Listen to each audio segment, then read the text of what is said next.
Welcome to another episode of the E36 N54 swap with me, Frank Macaluso. I just skipped my voice. There's no better way to do an intro than to skip your voice. What a letdown. All right, we're doing coolant lines.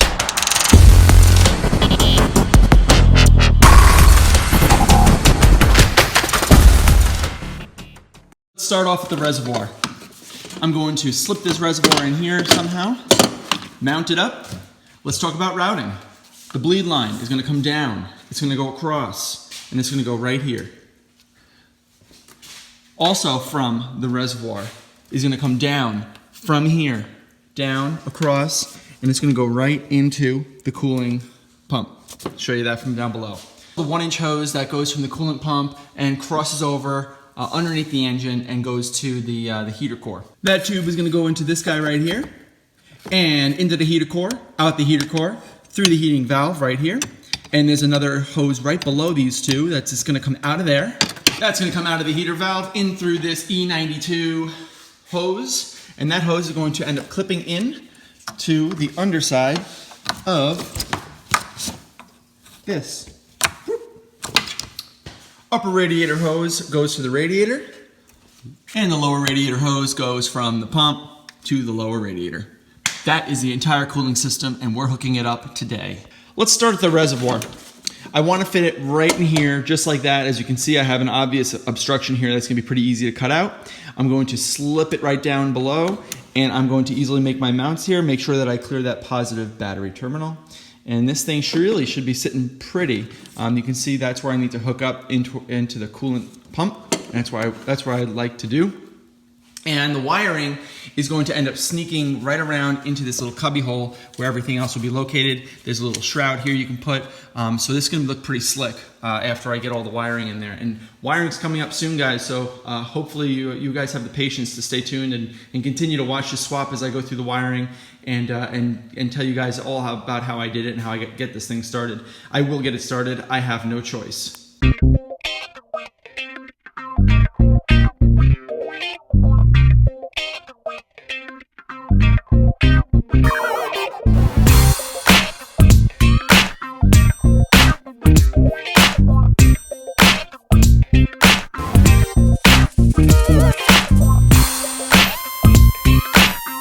So the reservoir is 2/3 installed. I got each of these guys basically sitting exactly where they need to go, but that's still going to cantilever like this, and that's not good.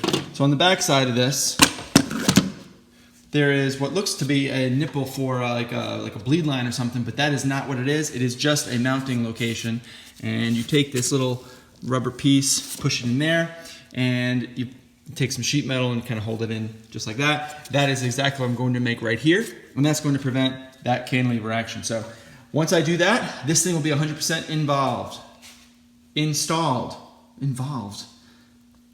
What? So here's what I'm going to do. I got a 16 gauge piece of mild steel that I'm just going to weld to this. It's going to kind of be a bracket. This guy will end up sitting at some angle, and I got to figure out what that angle is. But then I'm going to make another piece of metal that's gone. And that's going to end up coming at like an angle there and then it's going to end up kind of hooking back around. So this guy I'm just going to weld in first, and then I can get the rest of this fitted in so that guy will fit.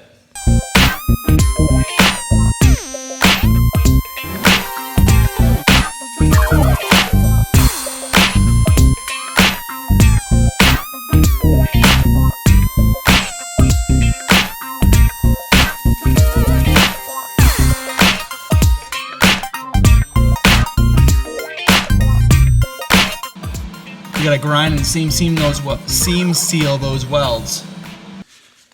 Now that this is cooled off, let's install the grommet. Let's install the coolant reservoir. Fits right in there. Perfect.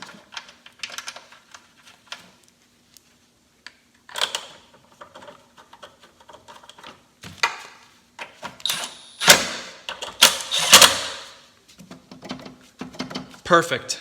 Nice and sturdy. Not going anywhere. It's square. It fits in line.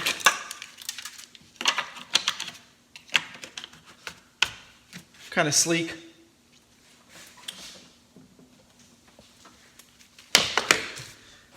And you can see the location of the bleed line, the location of the other line that needs to go across. So on the coolant reservoir line, in order to connect this guy to this guy with a brass fitting, we're going to use what's called an Oetiker clamp. These are called Oetiker clamps. Okay, they're a one-time use clamp, and they clamp uniformly around the diameter of the tube, much better than worm gear, but the problem is that they're one-time use. You can use a special pair of pliers that are used specifically for Oetiker clamps, but you can use pliers, any pliers nonetheless. The kind that grip like this are a little bit better than the other type that kind of grip like that. So anyway, let's do that right now. Got this guy clamped right there. And let's go like this and just squeeze. This is what it looks like when it's done. Okay? I know it's not in focus, but these are ideal for high pressure environments, although this is a low pressure environment. But it is good to know how to do this and know that they exist because they are pretty slick. And if you're in a tight area, these are a lot better than using regular clamps.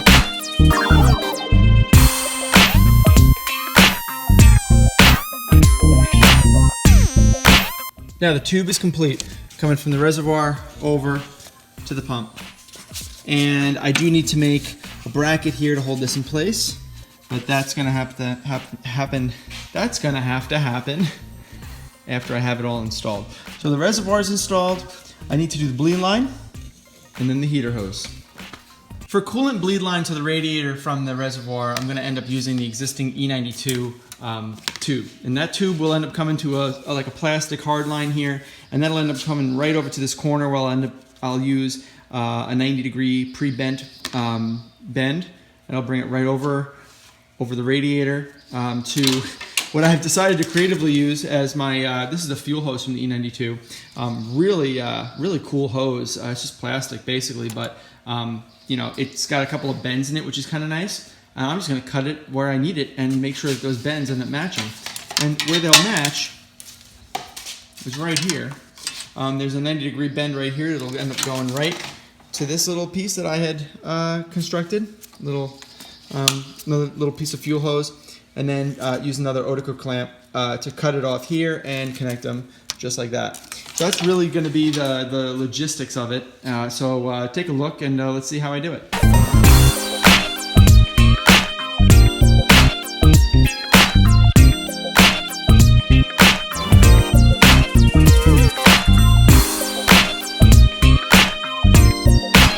Alright, so this is not 100% complete yet.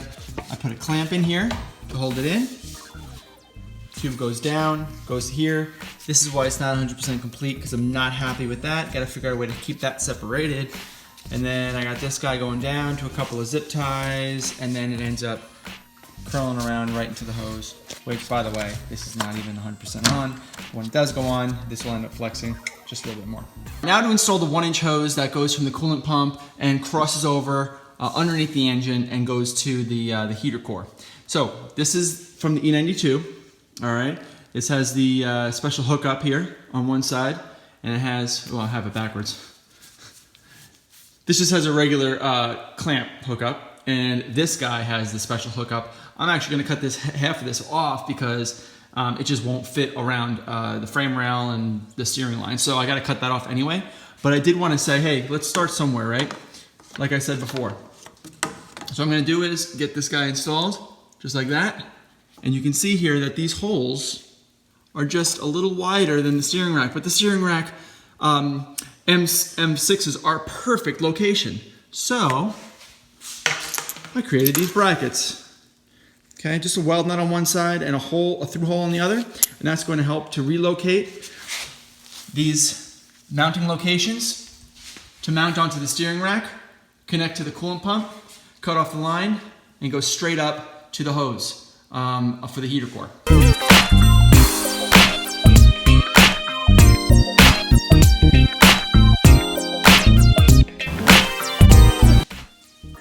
Now that guy's installed, clears the sway bar.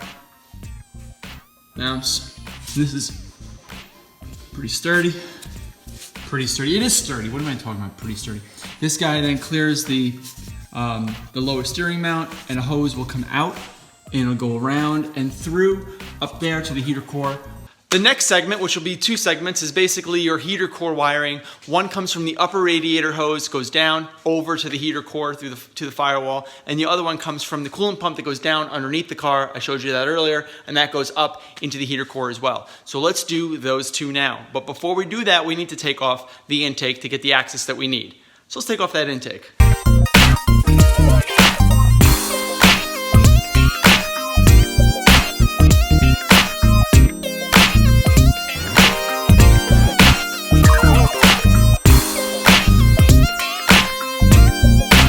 So I got 2 heater hoses here. One's coming from the upper radiator hose down over, and it's gonna, that's that guy right there. I can't really see it too well. I'll try to get the camera in there.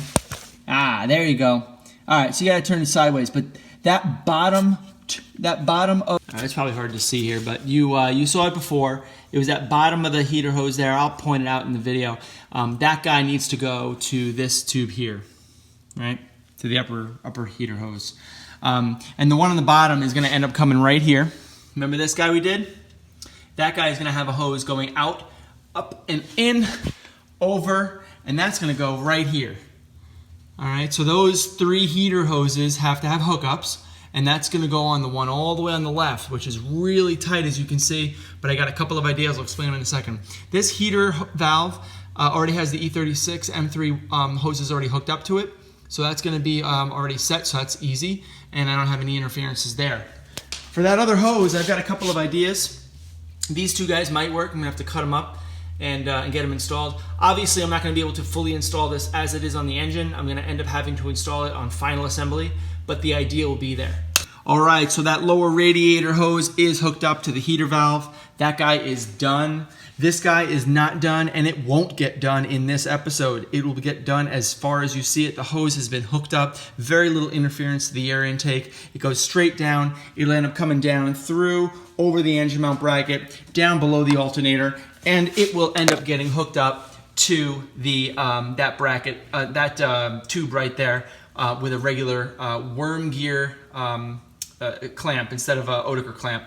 And then that'll do it for just about the entire cooling system. Everything is pretty much done, hooked up, and we got a few things left here before we start taking this engine out, so we're making really good progress. All right, guys, Frank Macaluso here from Garageaholic. That just about does it for today's episode of the Coolant Lines Reservoir Bleed Line installation. We got everything but one thing installed, which we will complete during final installation. If you like the content of this video, please like, subscribe, comment, tell your friends. I love the comments, good or bad, constructive or not. I love to respond to them. Let me know what you guys think. And next episode will be coming out in a couple days, so tune in then. All right, guys? Later.